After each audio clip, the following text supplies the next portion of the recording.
avec le portrait de Bruno Sanchez. En fin d'émission, évidemment, on a pour habitude de débriefer ces minutes passées ensemble avec aujourd'hui Nathalie Daudrieux, notre thérapeute psychocorporelle qui s'y colle et qui a tout noté. Bonjour Nathalie. Bonjour Cyrielle. C'est parti. Alors qu'est-ce qu'on a retenu? Transpiration, évidemment. Transpiration, oui, c'est un événement corporel, oui, effectivement. Psychocorporel, c'est avec ça que j'étais un peu en lien, en vous observant, en vous écoutant. Il y a les mouvements du corps, il y a aussi les émotions qui sont venues assez rapidement. Et il y a toute une gestuelle et quelque chose de vrai dans le regard qui fait qu'on a une qualité de présence, dont je parlais un petit peu plus tôt, qui est je suis pleinement avec vous dans les yeux, dans l'échange, dans le dialogue. Et donc voilà, c'est quelque chose que j'ai pu noter aussi dans votre parcours qui a été partagé, la notion d'être entier. Vous dites, les portes s'ouvrent, je suis rentrée dedans. Quand vous lisez le livre L'ours, je plonge dedans. Il y a une forme de j'y vais tout en entier, ou sinon j'y vais pas du tout, que j'ai pu sentir. Oui, c'est vrai. Et peut-être que ça vient des choix qui sont faits en amont avec la notion de sensibilité, de cœur, la notion de plaisir.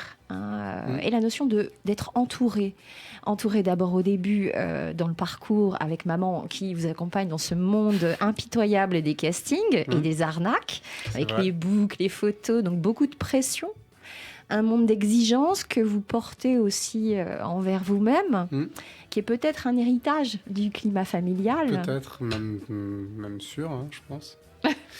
En général, on ramène ça de quelque part. Petit bagage qu'on porte. Des bagages, oui, un héritage, et donc ce côté bilingue, multiculturel, et porter le drapeau de deux cultures, c'est aussi à la fois riche et ça ouvre beaucoup de perspectives et de curiosité.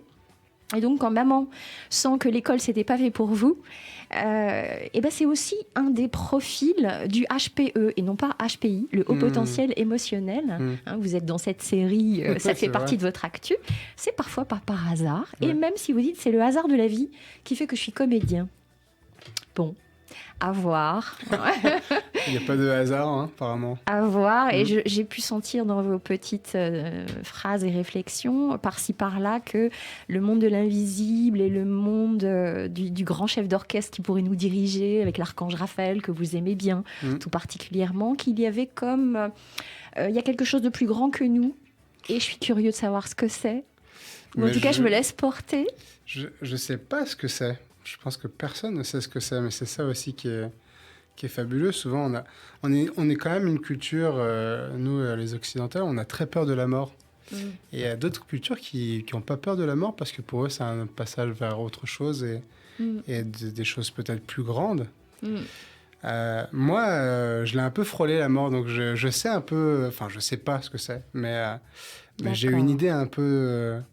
de ce que ça pourrait être, et c'est vrai que ça me terrifie pas tant que ça. Ouais, voilà d'où ça vient, cette notion de profondeur. Ouais, peut-être. Moi, j'ai envie de savoir pourquoi frôler, Bruno Sanchez. Parce que j'ai eu un accident plus grave, qui aurait pu être très grave, qui était déjà pas mal, quand j'étais en seconde année des cours Florence, que je faisais beaucoup d'acrobatie. Je me suis brisé la nuque... en faisant des acrobaties sur de la moquette, sur du béton. Et j'ai eu un espèce de ce qu'on appelle une EMI, ou alors vraiment une sortie de corps très rapide.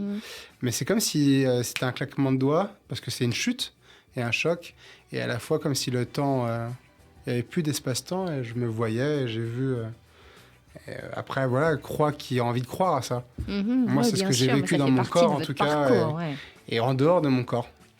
C'est peut-être ça qui vous met en contact avec beaucoup ces sensations corporelles aujourd'hui. Oui. Mais après, depuis tout petit, moi, j'ai eu peur jusqu'à tard d'être seul parce que je croyais sentir des choses, j'en sais rien, peut-être que je sentais rien, peut-être que c'était juste le fruit de l'imagination, parce que je regardais des films et que...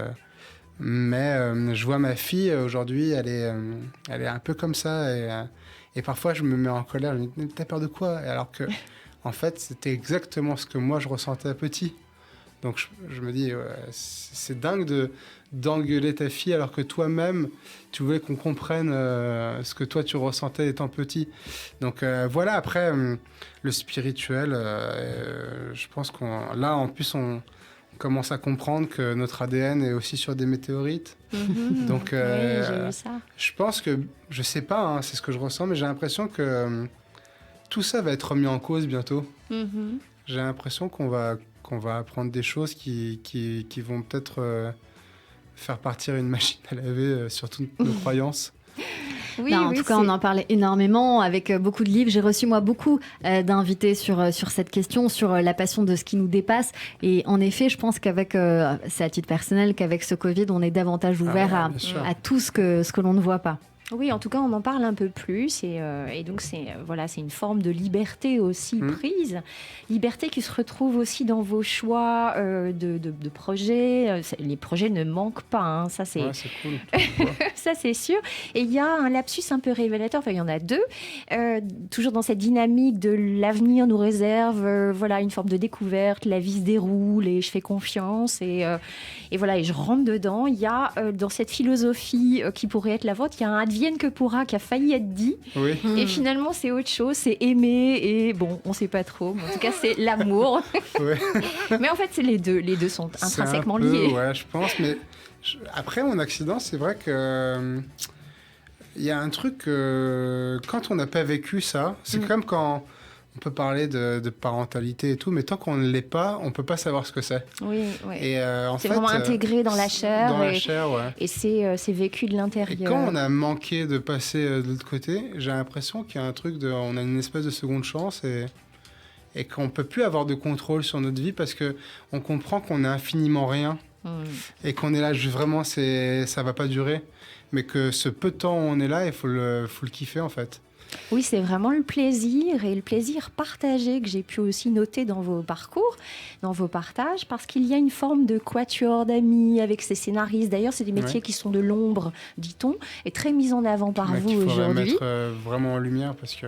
Et du coup, ça me donne le mot clan. Il y a une forme de clan souvent. Ouais, c'est un mot que j'aime bien, le clan. Voilà, et j'ai pu sentir que la vie artistique et personnelle pouvait se fondre si elle était partagée. Ouais, c'est vrai. Et donc, je sens qu'il y a peut-être une quête personnelle aussi, au-delà de la vie professionnelle qui peut se dérouler. C'est vrai. Après, j'apprends aussi à me protéger parce que parfois, on idéalise des choses et on peut être aussi déçu. C'est ça.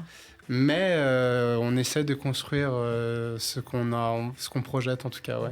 Donc même si les étoiles sont bien alignées, les pieds sont sur terre. Toujours. Et on est ancré dans son cœur. Merci beaucoup, Bruno Sanchez. Merci à vous, Nathalie. Merci beaucoup. Et merci beaucoup à Nathalie Daudrieux. C'était le mot de la fin. Je rappelle que vous êtes thérapeute psychocorporelle et on se donne rendez-vous bien sûr mardi prochain sur l'antenne de Radio J. Merci pour cet échange vraiment, Bruno Sanchez, à l'affiche de la série HPI sur TF1 avec Audrey Fleurot, Mehdi Nebou. Voilà, vous êtes nombreux sur cette série qui est merveilleuse. Voilà. McNeese, ouais. Tous les gens qui vous accompagnent dans cette série. Mille merci d'avoir été mon invité. Merci à Whitney d'avoir été mon coup de cœur sur l'antenne de Radio J, qui reviendra nous voir pour son album, je pense, d'ici l'automne. Mood, en tout cas, son single est à écouter dès aujourd'hui.